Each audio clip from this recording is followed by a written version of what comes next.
तो अब हमें क्वेश्चन नंबर 3 पे students. In figure 6.44, see in the NCERT, in figure 6.44,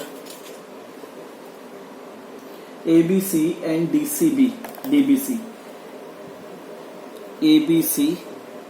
and okay, in figure 6.44, ABC ये वाली ट्रायंगल एंड DBC नीचे वाली full triangle are two triangles on the same base BC है इनका। If AD intersect and BC intersect at O, if AD and BC intersect at O, show that the area of ABC triangle, area of the upper triangle and the lower triangle is equals to OA upon OD। तो देखो इसे कैसे करना है, हमने क्या किया, इसके लिए ड्रॉ कर दिया AE perpendicular to BC, BC के परपेंडिकुलर A पॉइंट से एक 90 डिग्री परपेंडिकुलर ड्रॉ कर दिया। वैसे ही हमने क्या किया, D पॉइंट से BC के ऊपर एक DF परपेंडिकुलर ड्रॉ कर दिया। तो इधर भी 90 डिग्री, इधर भी 90 डिग्री होगा। ठीक है, तो अब हम इसे कैसे सोल्व करेंगे। हमने पहले ट्रायंगल ली AOE, ये छोटी वाली ट्रायंगल। बच्चा कौन सी ट्रायंगल उठाई हमने,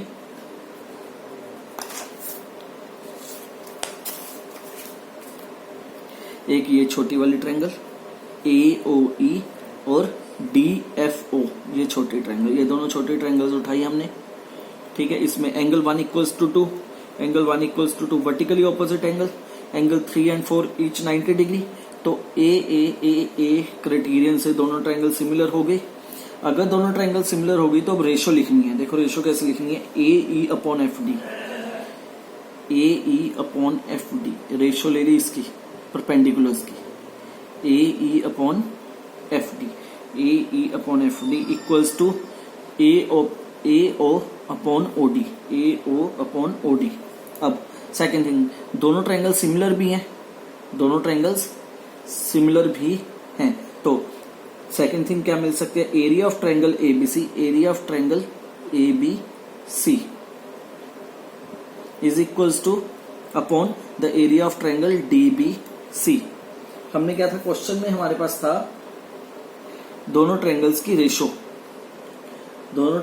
रेशो की वैल्यू निकालनी है। तो मैंने क्या किया, दोनों ट्रायंगल्स की रेशो ले ली, area of triangle ABC and area of triangle DBC। दोनों ट्रायंगल्स की रेशो का एरिया की रेशो निकालनी थी, तो वही मैंने क्वेश्चन उठा लिया, area of triangle ABC and area of triangle DCB। अब एरिया क्या होता है ट्रायंगल का, half into base into height. तो ये आ गई हाइट और BC आ गया बेस और AC आ गई हाइट, तो लिख दी half into BC into height AE। Similarly इस ट्रायंगल का एरिया क्या होगा, half into base into height. तो BC क्या है बेस और FD क्या है हाइट, तो half into BC into FD height. तो देखो हाफ से हाफ कट गया, BC से BC की वैल्यू कट गई, किसके बराबर आ गया, AE अपॉन DF। और AE अपॉन DF किसके बराबर है, ऑलरेडी गिवन है, OA अपॉन OD के बराबर गिवन है। तो AE अपॉन DF किसके बराबर आ गया, area of triangle ABC upon area of triangle DBC equals to OA upon OD के बराबर आ गया। तो ये हमारे पास आ गई वैल्यू, दैट जो हमने प्रूव करना था ये चीज प्रूव होगी, area of triangle ABC upon area of triangle DBC equals to OA upon OD। Now question number 4, if the ratio of the two similar triangles are equal, if the ratio of the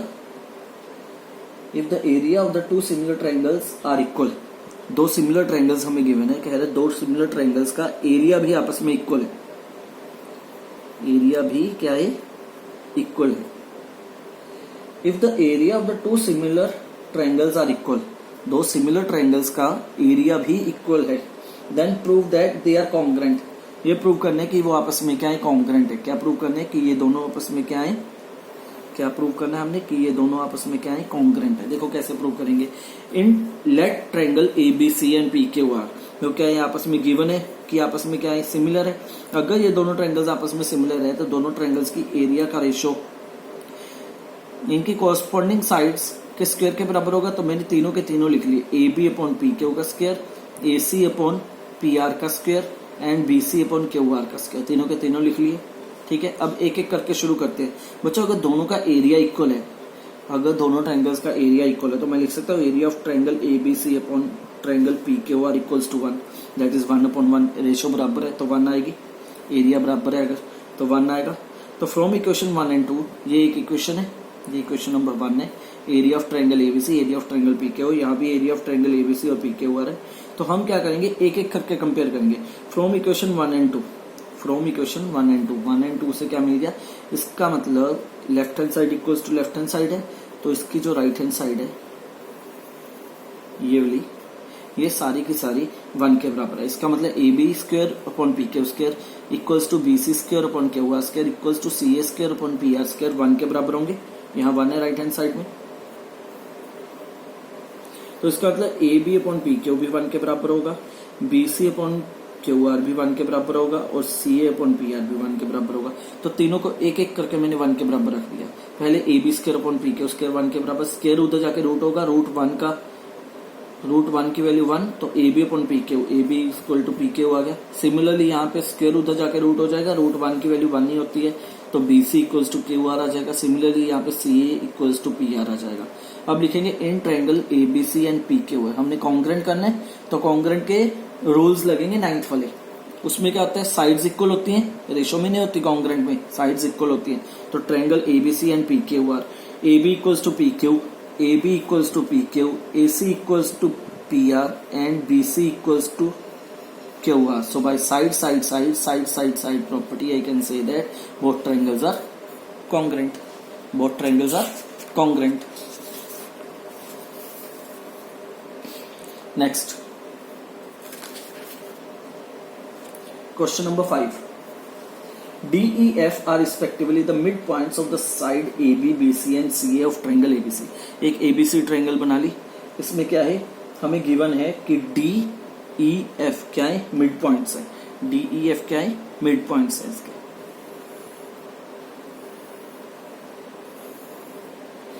अगर D AB का mid point है, अगर D AB का mid point है तो मैं लिख सकता हूं DF equals to half of BC। Okay, ये और तरीके से क्या हुआ बेट, यहाँ पे बच्चों हमने 9th की मिड पॉइंट थ्योरम लगाई है, यहाँ पे हमने 9th की मिड पॉइंट थ्योरम लगाई है। ठीक है, अब वैसे तुम लोग मिड पॉइंट थ्योरम भूल चुके होगे, मैं रिवाइज करवा दूं।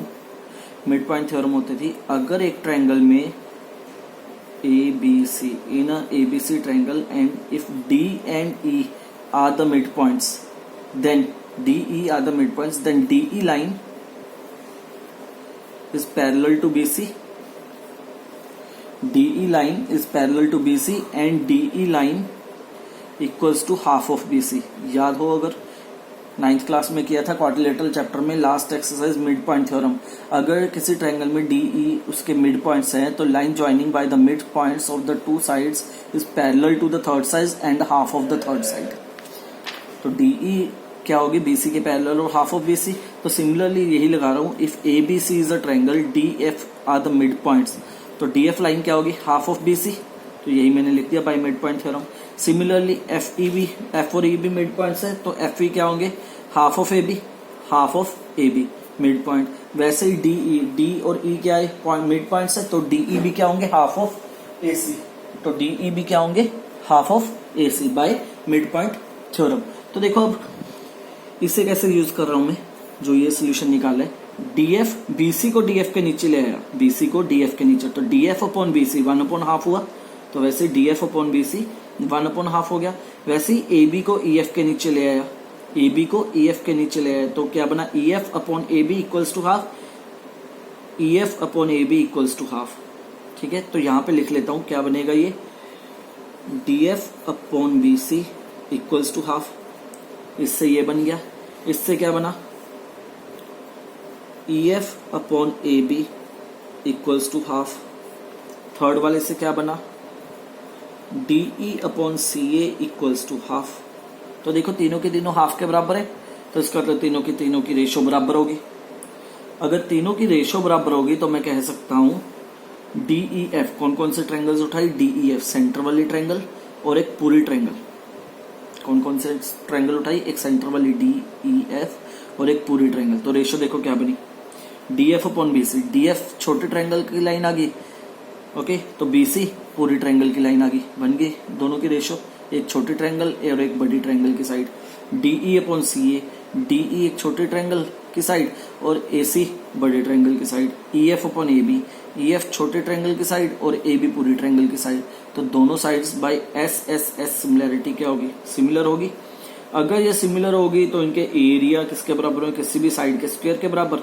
तो मैंने कौन कौन सी साइड उठा ली, DE साइड कोई भी उठा लो बच्चों, इन तीनों में से, या ये दोनों उठा लो, या ये दोनों का पेयर उठा लो, या ये दोनों का पेयर उठा लो, कोई भी उठा लो। तो मैंने क्या उठाया, DE अपॉन CA का पेयर उठा लिया। तो DE अपॉन CA के स्क्वायर के बराबर, क्योंकि ये कॉरस्पॉन्डिंग साइड्स होंगी आपस में रेशो वाली। स्क्वायर DE किसके बराबर है, DE किसके बराबर है, हाफ ऑफ CA। तो DE की जगह मैंने पुट कर दी हाफ ऑफ CA स्क्वायर। तो CA स्क्वायर से CA स्क्वायर कट गया, CA स्क्वायर कट गया, तो 1 अपॉन हाफ का स्क्वायर होता है 1/4।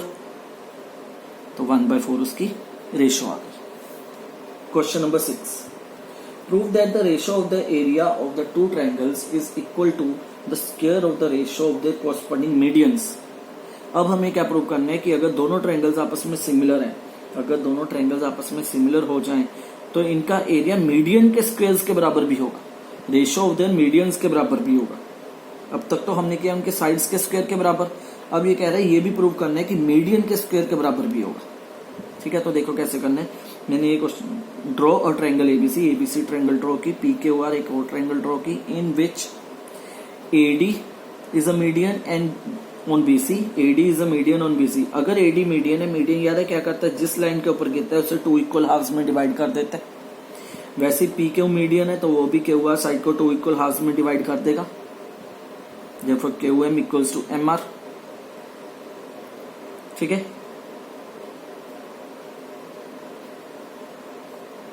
हाँ, तो अगर ये मीडियन है, AD मीडियन है, तो BD equals to DC, BD equals to DC equals to half of BC।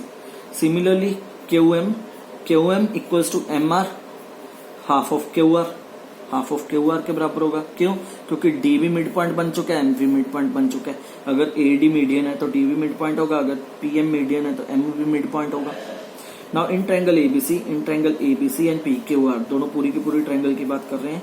AB upon PQ equals to BC upon QR equals to BC upon QR equals to AC upon PR equals to AC upon PR। देखो question में given है हमें, prove that the ratio of the area of two similar triangles. इसका मतलब हमें ये दोनों triangles पहले ही सिमिलर गिवन है क्वेश्चन में।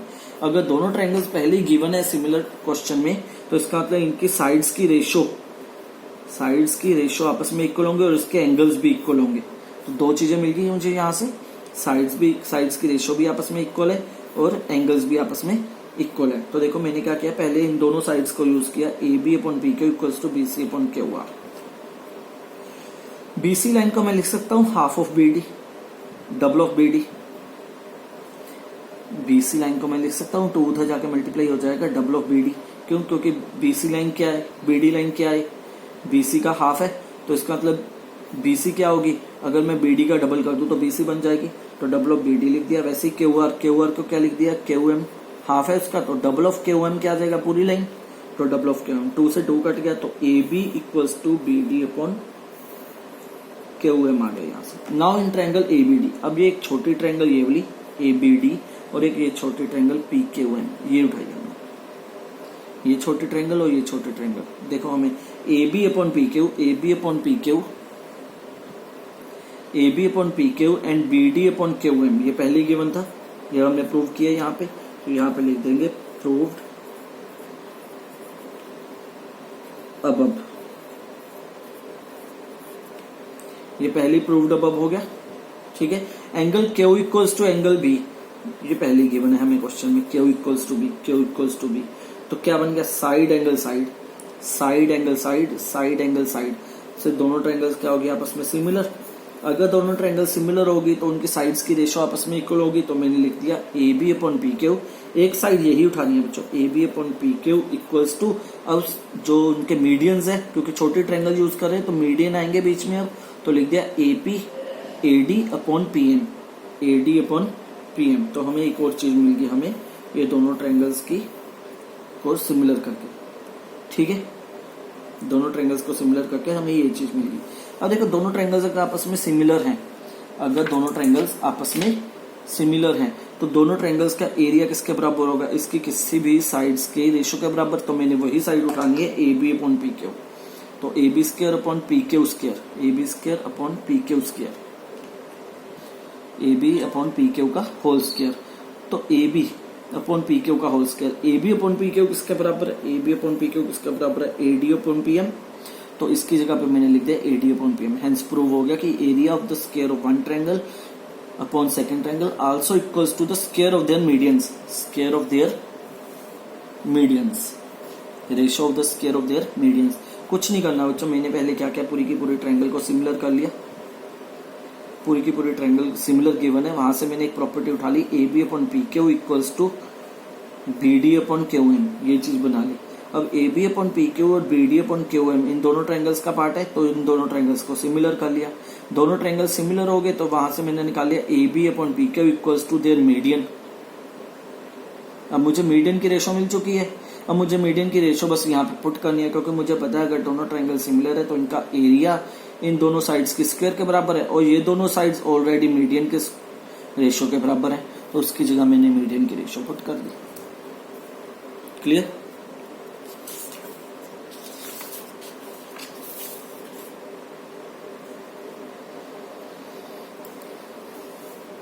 Next question number 7।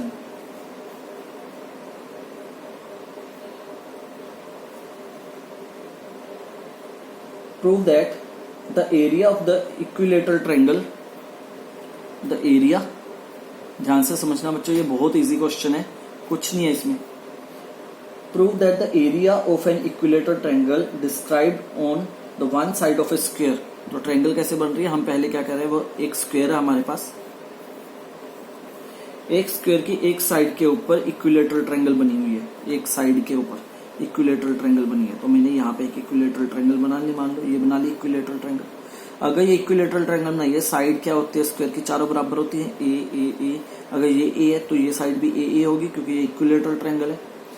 सेकंड क्या कर रहे हैं, कह रहे हैं is equal to the half of the area of the equilateral triangle described on its one diagonal. तो इसका एक डायगोनल ले लेता हूँ, इस डायगोनल के ऊपर एक इक्विलेटरल ट्रायंगल बनी हुई है। अब डायगोनल का एरिया क्या होगा, डायगोनल क्या होगा, डायगोनल फाइंड आउट करना पड़ेगा, उसके अकॉर्डिंग इसकी रेशियो बन जाए, इसकी साइड भी आ जाएगी। ठीक है बच्चों, अभी टाइम कम है, 2 मिनट रह गए वीडियो खत्म होने, 2 मिनट में ये क्वेश्चन नहीं होगा, तो ये क्वेश्चन मैं अगली वीडियो में समझाता हूँ।